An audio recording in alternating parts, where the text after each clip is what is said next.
There is a sacred strength that grows when you stop explaining yourself to people who were never assigned to understand you.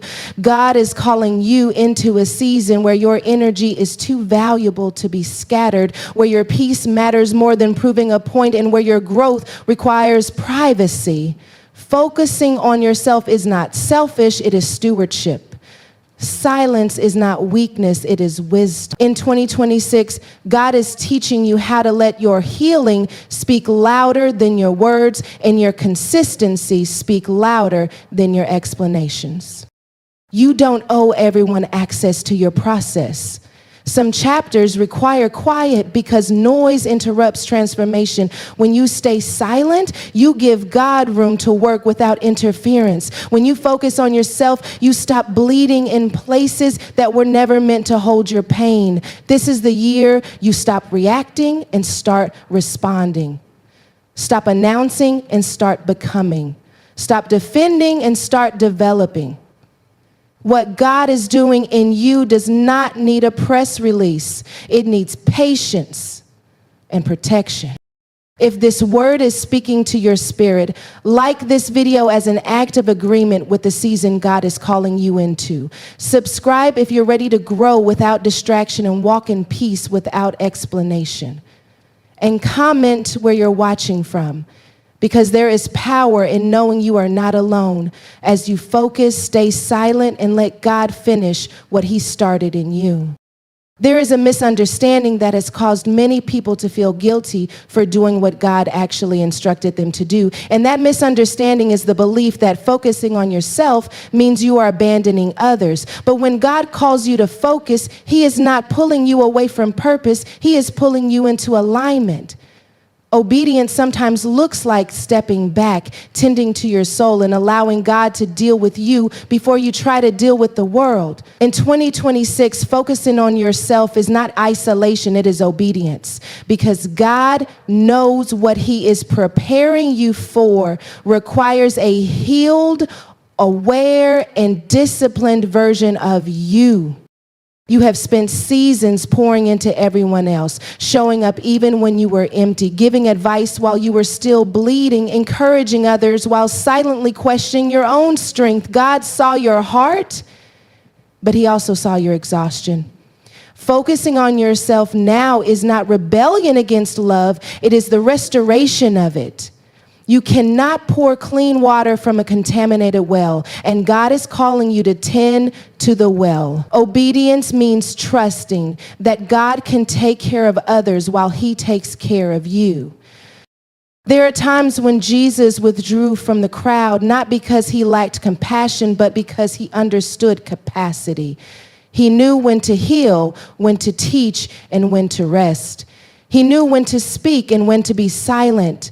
That same wisdom is being imparted to you. Focusing on yourself in this season is learning when to say no without guilt and yes without fear. It is learning that obedience is not always loud, visible, or applauded. Sometimes it is quiet, misunderstood, and deeply necessary.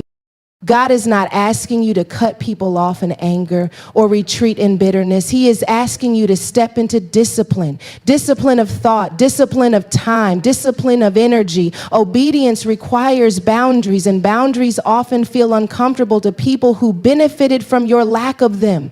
When you begin to focus on yourself, some will call it selfish because they are accustomed to unrestricted access. But obedience is choosing God's instruction over people's expectations. You are not disobeying God by prioritizing your healing. You are honoring Him. Healing allows you to love without resentment, serve without depletion, and give without losing yourself. God does not need you burned out to prove your faithfulness. He needs you whole. When He says focus, He is saying, let me restore you, recalibrate you, and renew you so that when you re-engage, you do so from overflow, not obligation. This season will challenge the version of you that believed being needed was the same as being called. God is redefining your understanding of usefulness. You are not valuable because of how much you do for others. You are valuable because you belong to Him. Focusing on yourself breaks the cycle of performance-based worth.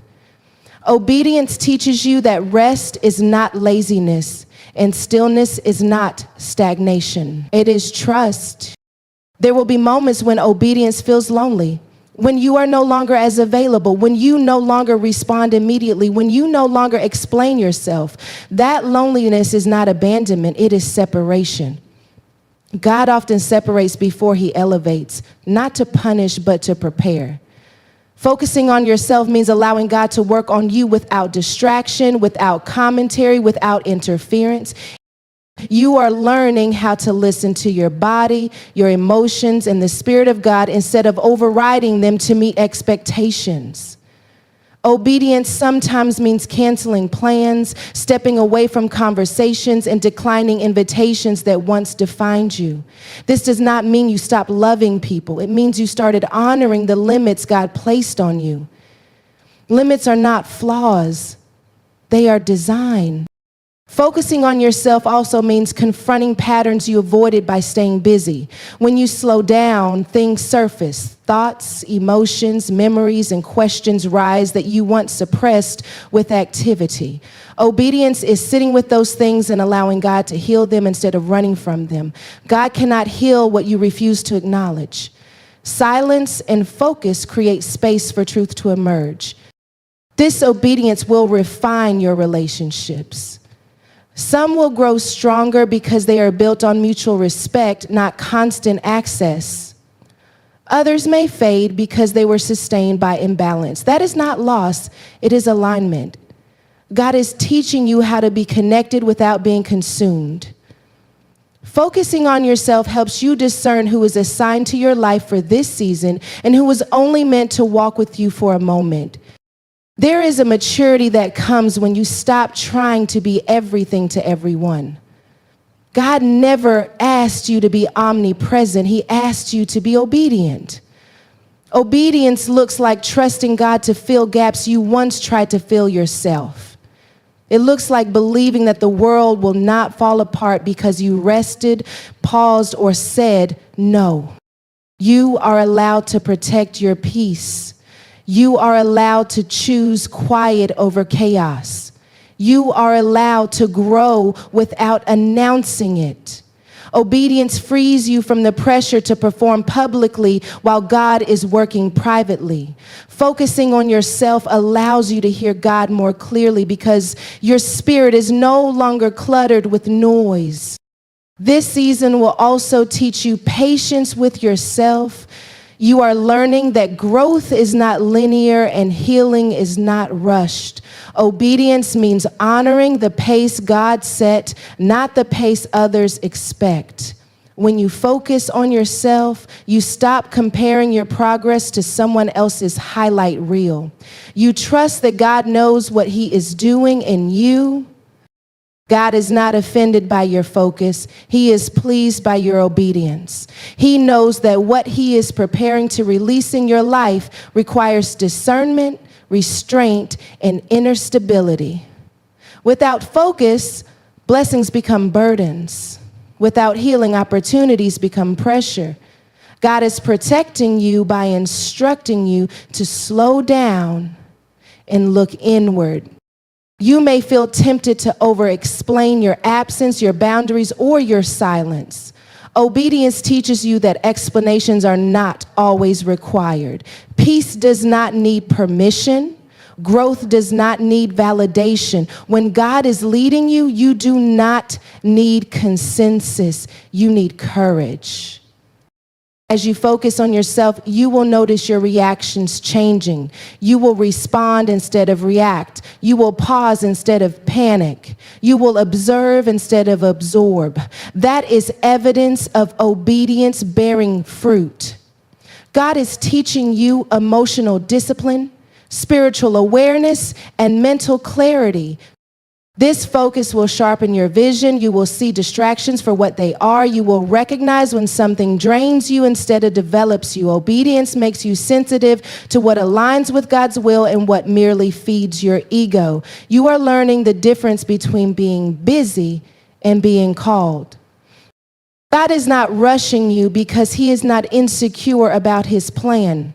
He is patient, intentional, and precise. Focusing on yourself is trusting his confidence over your anxiety. It is believing that what is meant for you will still be there when you are ready. This season will not look impressive to everyone, but it will be impactful for you. Obedience does not always come with applause. Sometimes it comes with pruning, and pruning always precedes growth. You are not disappearing, you are developing. You are not falling back, you are being formed. You are not neglecting others, you are honoring God. Focusing on yourself in 2026 is not isolation, it is obedience, and obedience always leads to life, peace, and purpose. There is a kind of growth that cannot survive constant exposure, and that is why silence becomes sacred when God is developing you. Silence is not about hiding, it is about protection. When God calls you to be quiet, he is not asking you to disappear. He is asking you to guard what is becoming tender and new within you. Healing is fragile before it is strong. And if you expose it too early, opinions, expectations, and unnecessary commentary can disrupt what God is carefully restoring. Silence keeps your progress from being interrupted by voices that were never meant to guide you. Not everyone deserves access to your process. Some people only know how to interact with the version of you that overexplained, overgave, and overextended. When you begin to heal, your silence will feel uncomfortable to those who benefited from your constant availability. But God is not asking you to remain accessible at the cost of your peace. He is teaching you how to protect your growth so that it can mature without pressure. Silence is a boundary that does not require justification. There were seasons when you shared too much too soon, hoping for support, but instead receiving judgment, misunderstanding, or advice you didn't ask for. Those moments taught you that not everyone knows how to hold sacred things. Silence is wisdom gained through experience.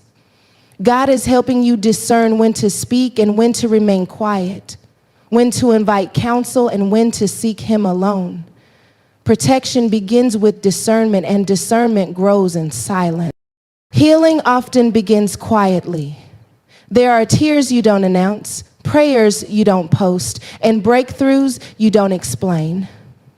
God does his deepest work in hidden places because transformation does not need an audience. Silence allows God to work without interruption. When you stop narrating your journey, you begin to notice his voice more clearly. The fewer voices you entertain, the easier it becomes to recognize truth. Silence protects you from premature celebration and premature criticism. When people know what God is doing before it is complete, they can unintentionally rush you or discourage you. Some will pressure you to move faster. Others will question whether you are changing enough. Silence keeps you grounded in God's pace instead of people's expectations. Growth that is protected develops roots, and roots grow best underground.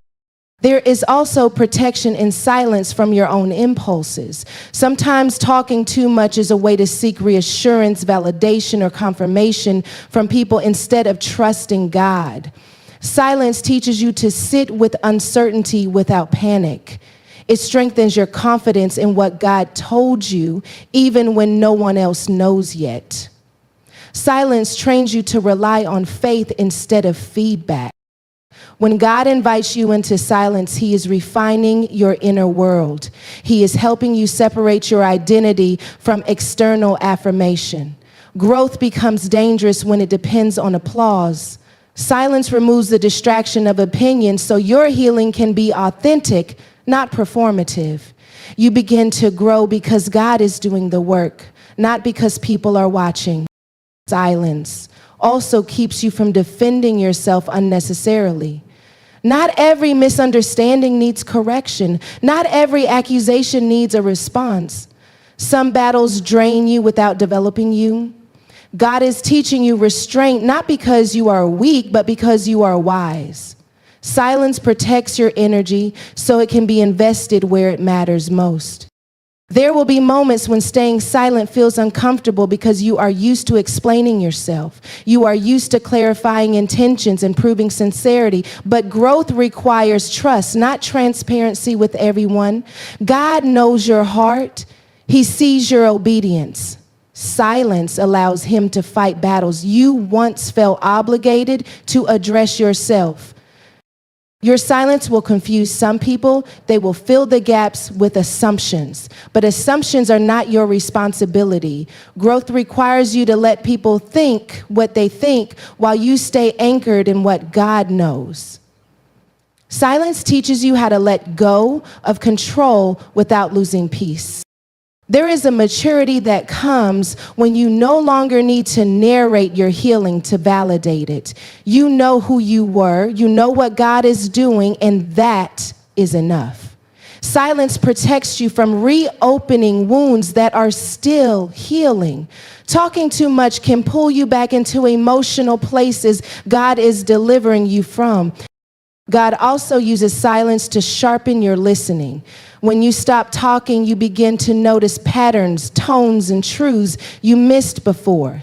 You hear God in subtle ways. You sense his nudges more clearly. Silence creates sensitivity, and sensitivity is essential for spiritual growth. Protected growth looks slower from the outside, but stronger from the inside. People may assume nothing is happening because they don't see evidence. But what they cannot see is God strengthening your foundation. Silence allows growth to be deep instead of dramatic. Depth sustains you when visibility increases later. There is also peace in not explaining every decision. When you choose silence, you free yourself from the burden of consensus. God did not ask you to convince everyone. He asked you to obey him. Silence keeps your focus on obedience rather than approval. As you stay silent, your fruit will speak, consistency will speak, peace will speak. You will no longer need to announce change because people will feel it. Silence allows results to arrive before explanations. Growth that is protected reveals itself naturally over time. Silence does not mean you stop communicating altogether. It means you choose carefully. You speak when God leads, not when emotions demand. You share when there is trust, not just curiosity. Protection means discernment, not isolation.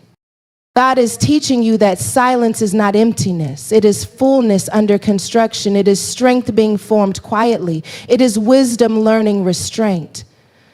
Silence is where confidence matures without arrogance. And humility grows without insecurity. In this season, silence is your shield. It guards your healing, your peace, and your progress. God is teaching you that not everything sacred needs to be shared, and not every step forward needs commentary. Growth that is protected becomes growth that lasts. There are moments when your instinct is to respond immediately, to correct the narrative, to defend your heart, or to prove your intentions. But God is teaching you that not every battle is yours to fight, and not every situation requires your voice. Some victories are not won by speaking louder, but by staying still. Discipline is learning when restraint is more powerful than reaction. It is understanding that silence can be strategic, not passive, and that peace is often preserved by what you refuse to engage. You have spent years reacting out of habit. When misunderstood, you explained. When challenged, you defended. When hurt, you responded. Those reactions were understandable because you were trying to survive emotionally, spiritually, and relationally. But survival taught you urgency, not wisdom. Discipline teaches you discernment. God is now shifting you from reaction to intention. He is teaching you to pause before you speak, to pray before you reply, and to trust him to handle what once consumed your energy. And lastly, not every comment deserves your attention. Not every accusation requires clarification. Not every disagreement needs resolution. Some conversations exist only to drain you, distract you, or pull you back into patterns God is delivering you from. Discipline is recognizing when engagement will cost you more than it will benefit you. God is training you to value your peace enough to protect it without guilt. There is a false belief that silence equals weakness, but in truth, restraint requires strength. It takes strength to walk away when your ego wants to win. It takes strength to stay quiet when your emotions want release. It takes strength to trust God with your reputation instead of managing it yourself. Discipline is not about suppression. It is about submission. Submission to God's wisdom over your impulses. You are learning that some battles are distractions disguised as assignments. The enemy does not always come to stop you. Sometimes he comes to slow you down by pulling you into unnecessary conflict. Discipline teaches you to ask not, can I respond, but should I respond? God is sharpening your discernment so you stop wasting energy on things that do not move you forward. There were times when you spoke because silence felt unbearable. Silence felt like agreement. Silence felt like losing. But God is redefining winning for you. Winning now looks like walking away with your peace intact. Winning looks like refusing to be provoked. Winning looks like letting God vindicate you in His time. Discipline teaches you that silence does not mean you are wrong. It means you are secure. God is also teaching you emotional discipline. Emotions are not enemies, but they are not leaders. Reacting from emotion often leads to regret, confusion, and unnecessary damage. Discipline allows you to feel deeply without responding impulsively. It gives you space to process before you speak. This kind of discipline creates maturity, stability, and wisdom. There are victories that happen internally before they ever show externally. The moment you choose not to respond is often the moment you reclaim your power. You are no longer controlled by what people say or do. You are led by what God has spoken over you. Discipline frees you from being reactive and anchors you in confidence. You are learning that restraint is a form of trust. Trust that God sees what you see. Trust that He hears what you hear. Trust that He knows your heart without you having to explain it. When you stay silent, you give God room to work on your behalf. Discipline makes space for divine intervention. Not every misunderstanding will be resolved, and that is okay. Some clarity only comes with time. Some truth reveals itself through consistency, not conversation. Discipline teaches you patience. It teaches you that you do not need immediate validation to remain secure. You can let people misunderstand you while God continues to develop you. There will be moments when restraint feels like loss, when staying quiet feels like surrendering your side of the story. But discipline teaches you that your story does not need defending when your life aligns with truth. Integrity speaks louder than argument. Character outlives conversation. God is also breaking the habit of people-pleasing through discipline. When you stop responding to every expectation, you begin to realize how much of your energy was spent trying to keep others comfortable. Discipline allows you to prioritize obedience over approval. It reminds you that you are accountable to God, not public opinion. Restraint protects your future. Words spoken in emotion can close doors God intended to open. Reactions can damage relationships God wanted to heal. Discipline teaches you to think long-term instead of reacting short-term. It helps you choose peace now so you can walk in purpose later. You are learning to sit with discomfort without reacting to it. That is discipline. Letting awkwardness pass. Letting silence exist. Letting God speak without interruption. This discipline strengthens your inner world. It builds emotional resilience and spiritual depth. There is a quiet authority that comes with restraint. People may not understand it, but they will feel it. When you no longer react the way you used to, it shifts dynamics. Discipline changes the atmosphere because it changes you. You become less predictable, less reactive, and more grounded. God is also teaching you that some victories are invisible. No one will applaud you for not responding. No one will celebrate your restraint. But heaven notices. Growth is happening even when no one sees it. Discipline is often lonely, but it is always fruitful. You are not avoiding conflict. You are choosing wisdom. You are not suppressing truth. You are trusting timing. Discipline is knowing when to speak and when silence speaks louder. God is shaping you into someone who moves with intention, not impulse. As you continue to practice restraint, you will notice peace increasing, anxiety decreasing, clarity sharpening. Discipline aligns you with God's pace and perspective. You begin to respond from a place of calm authority instead of emotional urgency. Not every battle requires your response because some victories come through restraint and discipline. And in this season, God is teaching you that the strongest response is sometimes no response at all. There is a rhythm to how God works that often contradicts how the world rewards visibility. We are taught to announce our moves, document our progress, and validate our worth through public recognition, but God often chooses the opposite path. He develops in private before he reveals in public because depth must be formed before display can be sustained. When God hides you, it is not because he is ashamed of you. It is because he is protecting what he is building in you. Privacy is not punishment, it is preparation. There are versions of you that could not survive exposure, not because you were weak, but because you were still forming.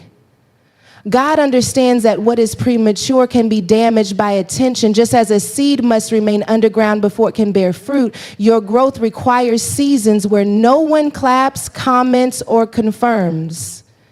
God is intentional about where he places you while he works on you. Public platforms amplify what already exists, and God refuses to amplify wounds, immaturity, or insecurity. He heals and strengthens those things in private first.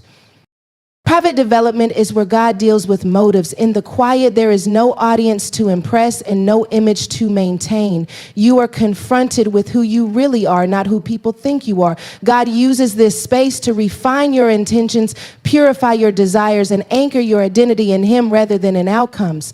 Public success without private clarity creates pressure, but private clarity produces confidence that does not depend on applause. There are lessons God only teaches when no one is watching. Lessons of humility, patience, obedience, and restraint. In private, God corrects you gently, challenges you honestly, and affirms you deeply. You learn to hear his voice without external confirmation. You learn to trust his leading without needing agreement. This kind of intimacy cannot be developed on display. It requires solitude, silence, and surrender. Many people rush visibility because they believe being seen equals being valued. But God values faithfulness more than fame. He values character more than charisma. He values obedience more than opportunity. That is why he will often delay public exposure until private integrity is formed. What he releases publicly must be able to withstand pressure without compromising purpose.